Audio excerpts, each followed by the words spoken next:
They announced my sabbatical at the town council meeting, smiling as if exile were a gift. The microphones caught the laughter when they cut off my funding, stripped my title, and handed my program to the mayor's cousin. I stood there, publicly demoted in front of neighbors I'd once carried through storms, and realized humiliation is just another kind of evidence. The red light on camera 2 blinked steadily as Mayor Claudia Green adjusted her jacket and leaned into the microphone. "We're excited to announce a transition in our public works engineering department," she said, her voice carrying that practiced lilt she reserved for ribbon cuttings and photo ops. "Tom Alden will be taking a well-deserved sabbatical to pursue new opportunities." Well-deserved. The phrase hung in the air like smoke from a house fire. I sat 3 seats down from her at the curved council table, my name placard still in place, though the security badge clipped to my shirt pocket had gone dead 20 minutes earlier. The red light that usually blinked green when I tapped it at doorways had simply stopped. "In his place," Green continued, "we're bringing in fresh blood. Eric Green, my nephew, has extensive project management experience and will be taking over Tom's responsibilities immediately." The applause was scattered, polite. Mrs. Henderson from Maple Street, whose basement I'd pumped out during the '09 floods, wouldn't meet my eyes. Neither would Jim Kowalski, whose septic crisis I'd fixed on Thanksgiving weekend 3 years back, no charge. I kept my hands folded, my expression neutral. 30 years of municipal engineering had taught me to read the room before speaking, and this room reeked of predetermined outcomes. The agenda I'd printed that morning had listed personnel updates as item 7. Now it was item 3, bumped up without notice. Green's assistant had edited it after hours. Tom's dedication to this community has been... Green paused, searching for words that wouldn't sound like the burial they were. Noteworthy. His institutional knowledge will be missed. Past tense. Everything past tense. Eric Green sat in the front row, 24 years my junior, wearing a hard hat he'd probably bought that morning. He nodded gravely when people looked his way, as if he'd earned the weight of responsibility being handed to him on live television. The microphones were sensitive enough to catch whispers. When Councilwoman Torres leaned toward Green during the applause, her words carried, "Good optics, Claudia. Clean transition. Optics, not competence. Not the flood mitigation system I designed that had saved the downtown during last spring's record rainfall. Not the emergency protocols I'd written, or the contractor network I'd built over decades of showing up when pipes burst at midnight. Optics. I stayed until the meeting adjourned, collecting the papers I'd brought, budget projections, permit renewals, the quarterly infrastructure report I'd prepared but would apparently never present. When I stood to leave, my badge beeped once. A farewell chirp from a system that no longer recognized me. The evidence was already piling up, though they didn't know it yet. Edited agendas, hot mic confessions, time-stamped access logs. I walked out of that chamber with my dignity intact and my documentation complete. They'd given me exactly what I needed to begin. The cardboard boxes came from the supply closet where I'd requisitioned them for 30 years. Requisitioned materials to rebuild roads, replace culverts, patch the infrastructure that kept this town functioning. Now I was using them to pack my life's work into 2 neat cubes that fit in the back of my Subaru. My office had been stripped with surgical precision. The project boards where my name had appeared on a dozen active sites now bore Eric's initials in fresh black marker. My engineering stamp, the one that had authorized millions in municipal improvements, sat in an evidence envelope in my desk drawer, confiscated as if I were a flight risk. I rolled the floodplain maps carefully, the ones I'd hand-drafted after walking every creek bed in the county. The newer digital versions were encrypted on city servers I could no longer access, but these paper originals, coffee-stained and annotated with 20 years of margin notes, were mine. Every elevation marker, every high-water notation, every critical measurement that kept neighborhoods dry during storm season. Tom. Dave Kowalski appeared in my doorway, one of the senior inspectors who'd worked under me since Clinton was president. He glanced down the hallway, then stepped inside and closed the door. "They're asking for the Bear Creek project files. Eric can't find them." I placed another binder in the box, permitting documentation for the water treatment plant expansion.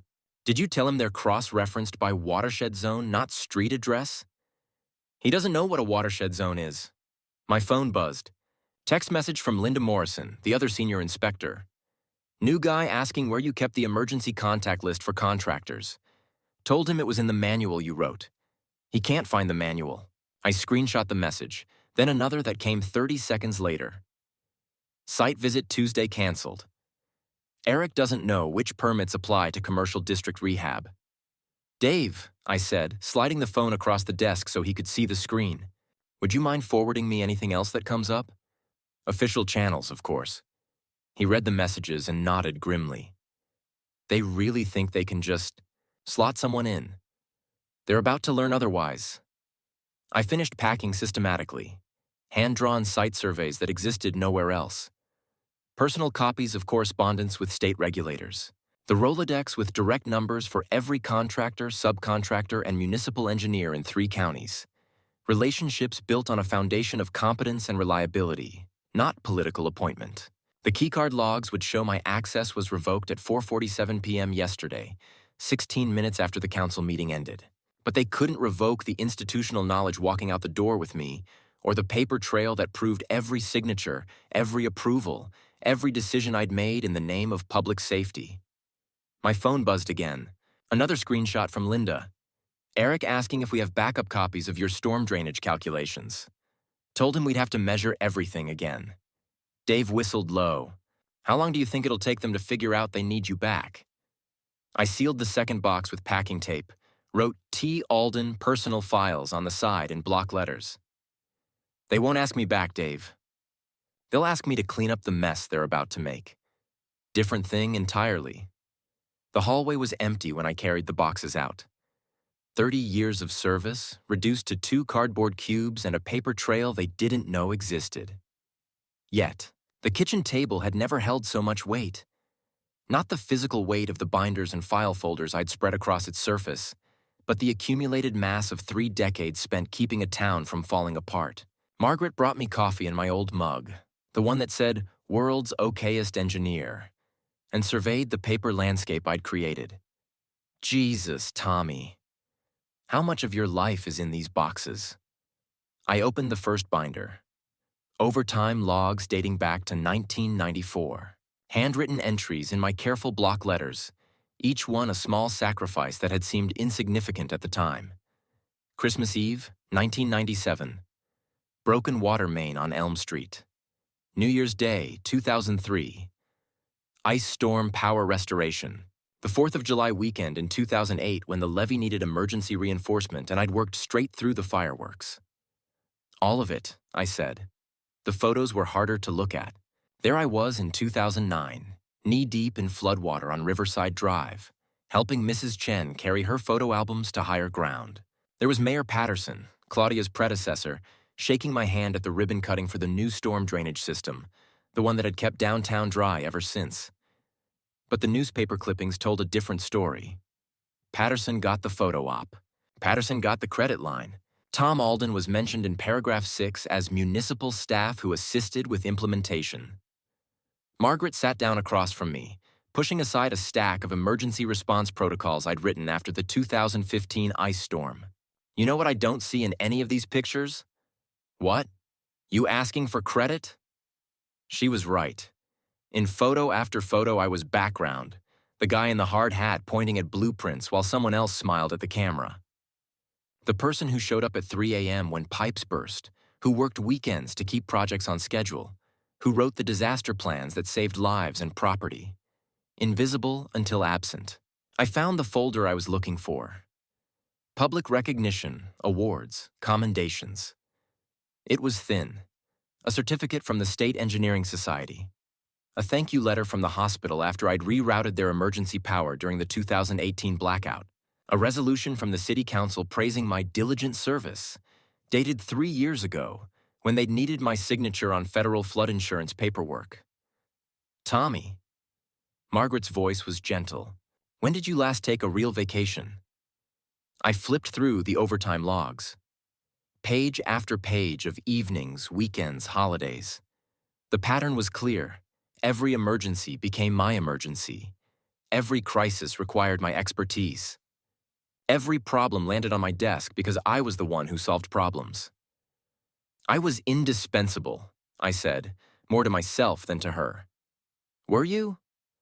Or were you just available? The question hung between us like a blueprint waiting to be approved. I'd made myself so essential that my value had become assumed, my expertise taken for granted. Like a bridge that carries traffic every day without anyone thinking about the engineering that keeps it standing, until it starts to crack. Recognition only comes when absence creates catastrophe. I was about to test that theory. Outside, snow had started falling. The plows would be running soon, following routes I'd optimized 15 years ago. Salt trucks dispatched from depots I'd mapped and stocked, driven by crews who followed protocols I'd written, all of it humming along without me, until it didn't. The evidence was here, in these binders, not just of my competence, but of their dependence. Time to see what they'd built without me. The mayor's Facebook page updated every 6 hours like clockwork. Eric Green in a pristine hard hat, pointing at blueprints he couldn't read. Eric Green shaking hands with contractors who'd been calling my phone for 20 years. Eric Green standing next to the water treatment plant I'd designed, as if proximity to competent engineering could transfer through osmosis. Public Works continues its commitment to excellence under new leadership, the caption read. Fresh perspectives driving innovation forward. Fresh perspectives. The phrase made me think of Dave's text from that morning. Eric asked if concrete goes bad after sitting too long. Had to explain curing time. My phone buzzed. Email from Jared Kim at the Tribune. Tom, reviewing budget allocations for Q4 infrastructure projects. Numbers don't match the timeline Eric presented at yesterday's contractor meeting. Timeline shows 6 months for Bear Creek Bridge repair, but permit applications weren't filed until last week. Bridge was supposed to be finished by Christmas. Care to comment? I stared at the screen. 6 months ago, I'd projected 18 months for the Bear Creek project, accounting for environmental impact studies, permit review periods, and seasonal construction windows. My timeline had included buffer periods for weather delays and regulatory approval. Eric's timeline ignored all of that. The smart play was silence. Let the discrepancies speak for themselves. Let Eric's inexperience create its own evidence trail. I deleted Jared's email without responding, but I saved a screenshot first. My phone rang. Linda Morrison from the inspection office. Tom, I'm documenting site visits for the monthly report. Eric's claiming progress on the commercial district rehab that, well, the contractors say they're still waiting for revised permits. What should I put in the official record? What do the inspection logs show? Foundation work halted Tuesday. Permits show your signature from last month, but they're for the original scope. Eric changed the plans without updating the documentation. Then document exactly what you observed. Date, time, contractor statements, permit numbers. Let the record speak. After she hung up, I opened my laptop and created a folder. Public statements versus reality. Screenshot of the Facebook post went in first, followed by Eric's impossible timeline, the permit discrepancies Jared had flagged, and Linda's inspection notes. Meanwhile, the PR machine kept churning. A press release landed in my inbox. I was still on the municipal newsletter list, announcing Eric's streamlined approach to project management and his fresh vision for infrastructure development. Streamlined. That's what they called it when you skipped environmental reviews and safety inspections. Fresh vision. That's what they called it when you didn't understand load-bearing calculations. The gap between spin and reality was widening by the day. Every Facebook post, every press release, every glowing quote from Mayor Green was creating a paper trail of claims that would need to be supported by actual results. Results that required competence Eric didn't possess. I made another folder. Promises made. Every claim, every timeline, every commitment they put in writing. When the gap became a chasm, and it would, I'd have documentation of exactly how wide the fall had been. Silence, I was learning, was its own kind of strategy. Margaret found the foreclosure notice while sorting mail. She set it on the kitchen table next to my coffee mug without a word, her face pale. Tommy, did you miss a payment? I stared at the letter. Notice of intent to foreclose. My mortgage had been current for 15 years, automatically deducted from my checking account every month. I pulled up my banking app. Last payment processed 3 days ago, same as always. No, this isn't right. The letterhead looked official. Beacon Financial Services. I'd never heard of them. My mortgage was with First National Bank, had been since 2008. I called the number on the notice. Mr. Alden? The voice was professionally smooth. Your loan was transferred to our servicing division last month. Our records show 3 missed payments totaling $4,847. We've attempted to contact you multiple times. That's impossible. My payments are automatic. Sir, we can only work with the information in our system. Perhaps you should speak with your original lender about the transfer. First National had no record of any transfer. My loan officer, Janet, had worked with me for a decade. Tom, your mortgage is current and in good standing. Someone's trying to scam you. But this wasn't a phone scam. These were legal documents filed with the county clerk, bearing signatures that looked suspiciously like mine. Margaret appeared in the doorway. There's a car outside, same one that was here yesterday around lunch when you were at the store. Through the kitchen window, I could see a gray sedan parked across the street. Tinted windows, no plates visible from this angle. It had been there when I'd gotten home from Sophia's office yesterday, gone when I'd checked after dinner. My phone buzzed. Bank alert. Attempted account access from unrecognized device. Was this you? No, it wasn't. I screenshot the alert, photographed the foreclosure documents, and sent everything to Sophia's secure email. Then I walked to the garage and found my old digital camera, the one I'd used for site documentation before smartphones. If someone was watching the house, I wanted a record. The sedan pulled away as soon as I stepped outside with the camera, but not before I caught the license plate. Temporary tags, dealer frame from a lot 40 miles south. Back inside, Margaret was reading the foreclosure papers more carefully. Tommy, look at this signature page. The signature looked like mine, but the date was wrong. 3 weeks before I'd even been fired. Someone had been planning this before the town council meeting. They're trying to steal our house, Margaret said quietly. No, I said, uploading photos to a secure folder. They're trying to steal my silence. Difference is, I know how to build a foundation that won't crack under pressure. The evidence was piling up faster than I could catalog it. Sofia Delgado's office smelled like leather and fresh coffee, the kind of place where problems got solved methodically. She spread my documents across her conference table like an engineer examining blueprints. Which, in a way, she was. The foreclosure paperwork is sophisticated fraud, she said, holding my signature page up to the window light. Whoever did this had access to multiple samples of your handwriting and professional scanning equipment. She pulled out a magnifying glass and pointed to microscopic details I'd missed. Look at the pen pressure variations. This was traced, not written. And see this? She indicated a tiny smudge near the date. Digital composite. They layered your signature from different documents. Can we prove that? Already am. She opened her laptop and pulled up a forensic analysis program. I had a handwriting expert scan this yesterday. The baseline variations are inconsistent with natural writing. More importantly, I found the source documents. The screen showed 3 city contracts I'd signed over the past 2 years, each bearing portions of the signature that appeared on the foreclosure papers. Someone with access to municipal files had harvested my authorization signatures piece by piece. Tom, they've been planning this for months. These contracts were all co-signed by Eric Green as project coordinator, a role that didn't exist until 6 weeks ago.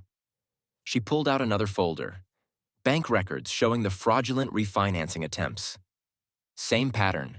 Your digital signature was copied from electronic permit applications and pasted onto loan documents. The timestamps show the forgeries were created before you were fired. So, this was always the plan. Remove me, then discredit me. More than that. Sophia's voice hardened. They needed your signature authority to authorize payments to shell companies. Look at these project expenditures from the past month. She showed me invoices for consulting services and specialized equipment totaling $340,000, all bearing my forged authorization, all paid to companies that had been incorporated days before the invoices were submitted. They're not just trying to silence you, Tom. They're using your identity to embezzle municipal funds. This is federal fraud. The calm I'd maintained for weeks finally cracked, just slightly. What's our next move? Sophia was already reaching for legal forms. Injunctions to freeze the fraudulent accounts, preservation orders for all city records, emergency hearings to stop the foreclosure. And Tom? Yeah? We're going to document every single thing they've done wrong, then hand it to the state attorney general with a bow on top. For the first time since the town council meeting, I smiled. Evidence had always been my specialty. The county courthouse at 8 a.m. was a temple to bureaucracy, all marble floors and hushed voices. Sophia moved through it like she owned the place, filing injunctions with the efficiency of someone who'd done this dance 1,000 times. I followed with a banker's box full of evidence, feeling like a demolition expert carrying carefully measured charges. Emergency injunction granted, she said, sliding the stamped papers into her briefcase. All accounts associated with Beacon Financial Services are frozen pending investigation. Your house is safe. The relief was immediate but temporary. We had bigger targets. At First National Bank, Janet Chen looked rattled as she printed confirmation of the account freezes. Tom, I've never seen anything like this. Someone created mirror accounts using your social security number and forged employment verification. The applications were submitted through our commercial banking division. They bypassed all our normal safeguards. Sophia leaned forward. Who has access to commercial applications? Municipal clients with established credit lines, cities, school districts, utility companies. Janet's face went pale. Someone used the city's business relationship to establish credibility. Another piece clicked into place. I thought of Eric's sudden appearance as project coordinator months before my firing, his access to city files, his authority to co-sign contracts. The timeline was becoming clear. After lunch, I sat in my car outside the state office building, phone in hand. The state auditor's anonymous tip line had been established after the last municipal scandal in the western counties. I'd helped implement some of the financial oversight systems they'd recommended. State auditor's office, fraud reporting. I'd like to report suspicious budget discrepancies in municipal infrastructure projects. I kept my voice level, professional. Multiple contracts showing inflated costs and payments to shell companies. Forged authorization signatures. Potential embezzlement exceeding $300,000. What municipality? Millbrook Township. The discrepancies began approximately 8 weeks ago, coinciding with a personnel change in the Public Works Engineering Department. Are you willing to provide documentation? I can provide forensic evidence of forged signatures, bank records of fraudulent accounts, and detailed analysis of budget irregularities. The documentation package is ready for delivery. We'll send an investigator within 48 hours. Case number 2025 MB4471. I wrote the case number in my notebook, then called Sophia. It's done. State audit is opening an investigation. Good. Tom, I just got off the phone with Hartwell and Associates. They're the regional engineering firm that handles highway projects for 3 counties. Their senior partner wants to meet with you. About what? Interim consulting work. Apparently, word is getting around that Millbrook's projects are stalling. Contractors are asking for experienced oversight, and your name keeps coming up. I thought about the call from Morrison Construction yesterday, asking if I was available for private consultation. Then Patterson Electric, wondering if I could review their municipal electrical grid proposals. The phone calls had been starting already, quiet inquiries from professionals who understood the difference between competence and credentials. Set up the meeting, I said. But Sophia? Everything goes through proper channels now. Contracts, liability insurance, hourly rates. No more free expertise. Now you're thinking like someone who values their own work. I was learning. The emergency council meeting was called for a Tuesday morning, which told me everything I needed to know. Tuesday mornings were when contractors held their weekly safety briefings. Eric Green either didn't know this or didn't care. I watched the live stream from my kitchen table, coffee growing cold as the disaster unfolded in real time. Mr. Green, Councilman Torres was saying, Morrison Construction is refusing to proceed with the Bear Creek Bridge project. They're citing safety compliance issues. Eric shuffled through papers, his hard hat sitting awkwardly on the table beside him. Well, there are some procedural questions about the environmental impact assessments, nothing we can't work through. The contractors are demanding engineering oversight, Torres continued. They specifically mentioned that the foundation specifications don't account for seasonal water table fluctuations. Can you explain? Long pause. Eric's face flushed red above his new work shirt. The foundation specs they're industry standard. Morrison is being overly cautious. I nearly laughed. The Bear Creek site required specialized pilings because of spring flooding patterns I'd documented over 15 years. The water table rose 18 inches during snowmelt, requiring footings 30% deeper than standard specifications. Eric had approved Morrison's original bid based on generic foundation requirements. My phone buzzed. Text from Dave Kowalski. Watching this train wreck. Eric just told Torres that load calculations are theoretical anyway. Another text from Linda Morrison. Patterson Electric walked off the commercial district job. Said they won't work without proper electrical load surveys. Eric doesn't know what those are. The livestream continued its slow-motion collapse. Councilwoman Harper was reading from a letter. Hartwell Engineering has submitted a formal complaint to the State Public Works Division, citing inadequate professional oversight of municipal infrastructure projects. They're requesting immediate engineering review of all current projects. Eric tried to interrupt.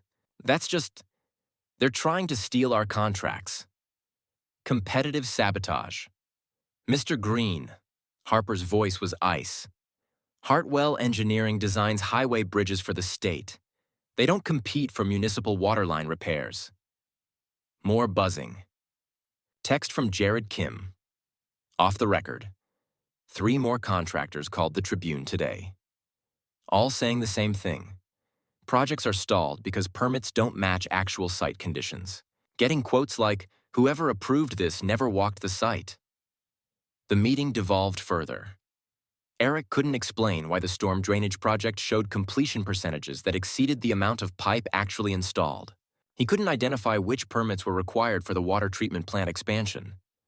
When asked about backup plans for winter weather delays, he suggested they just work around it. 20 minutes later, Torres called for a recess. My phone rang immediately.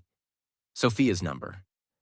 "Tom, you need to see the Tribune's website. They just posted the contractor statements, and Eric's responses are, well, they're going to make tomorrow's editorial page very interesting." I pulled up the article.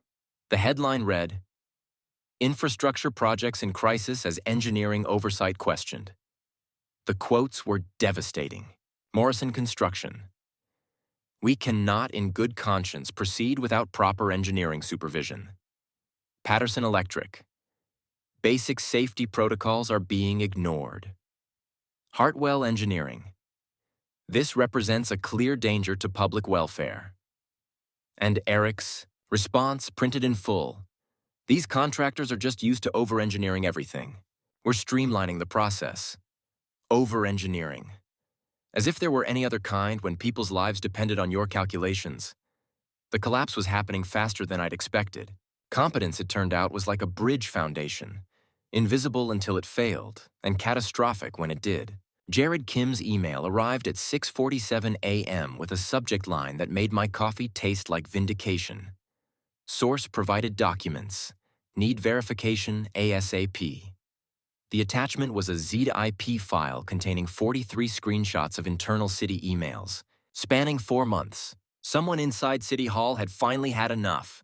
The first email was dated 2 weeks before my sabbatical announcement. From c.green@millbrook.gov to e.green@millbrook.gov. Subject, timeline confirmation. Eric, Tom's termination is scheduled for the 15th council meeting. Make sure your business registrations are filed before then. We'll need clean invoicing from day 1. Delete this thread after reading. -C. The second email made my hands shake. From e.green@millbrook.gov to c.green@millbrook.gov. Subject RE signature samples. Got digital copies of all Tom's authorization signatures from the permit database. Beacon Financial confirmed they can replicate them for the refinancing documents. Need $15,000 wired to their technical services account. I called Sophia immediately. "You need to get down here now," I said. "We have them." She arrived 20 minutes later, still in her running clothes, and spread the printed emails across my kitchen table like a prosecutor laying out murder weapons. This is conspiracy to commit fraud, embezzlement, identity theft. She was counting on her fingers. Tom, this is federal prison time. Email after email detailed the scheme. Shell companies created with Eric as registered agent. Contracts inflated by 30% with kickbacks routed through consulting fees. My digital signature harvested and sold to create fake loan applications. They'd been planning my financial destruction before they'd even announced my firing. But the smoking gun was buried in email 37. From c.green@millbrook.gov. To beaconfinancial@encrypted.net. Subject. Additional services needed. Tom Alden is more stubborn than anticipated. Standard pressure tactics insufficient. Recommend escalation to physical surveillance and enhanced intimidation protocols. Budget approved for $25,000 additional services. Make it look random. See enhanced intimidation protocols. The gray sedan outside my house hadn't been paranoia. Sophia, they hired professionals to harass me. She was already on her phone. This is Delgado. I need an emergency meeting with Detective Morrison, Fraud Division. Federal case? Yes, I'll hold. I kept reading. The emails revealed everything. How they'd accessed my municipal database credentials, which bank employees had been bribed to process fraudulent applications, even the timeline for distributing my workload among shell companies owned by Eric's college roommates. The final email was timestamped yesterday. From e.green@millbrook.gov. To c.green@millbrook.gov. Subject: Problem Tribune reporter asking about budget discrepancies. State auditor called this morning requesting financial records. Think we need to accelerate the exit strategy. -e from c.green@millbrook.gov to e.green@millbrook.gov. Subject: -re: problem no exit strategy. We double down. Discredit Alden completely. Make him look unstable. Contact our friends at Beacon about increasing pressure. This gets buried, or we all go down. See, Sophia finished her call and looked at me grimly. Detective Morrison wants to see us this afternoon. Tom, I need you to understand something. This isn't just municipal corruption anymore. This is organized criminal activity. I thought about Margaret, about the fear in her eyes when she'd found the foreclosure notice, about 30 years of service reduced to a target for systematic destruction.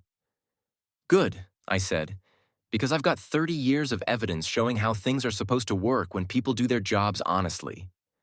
The emails were proof of malice, but I had something better. Proof of competence. Time to show them the difference. The county hearing room smelled like old wood and nervous sweat. Mayor Green sat across from me at the witness table, her confidence from the town council meeting replaced by something that looked like panic barely held in check.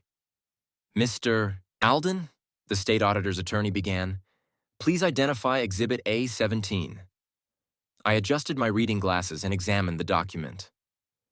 Municipal Contract MC 2024-847, dated October 15th.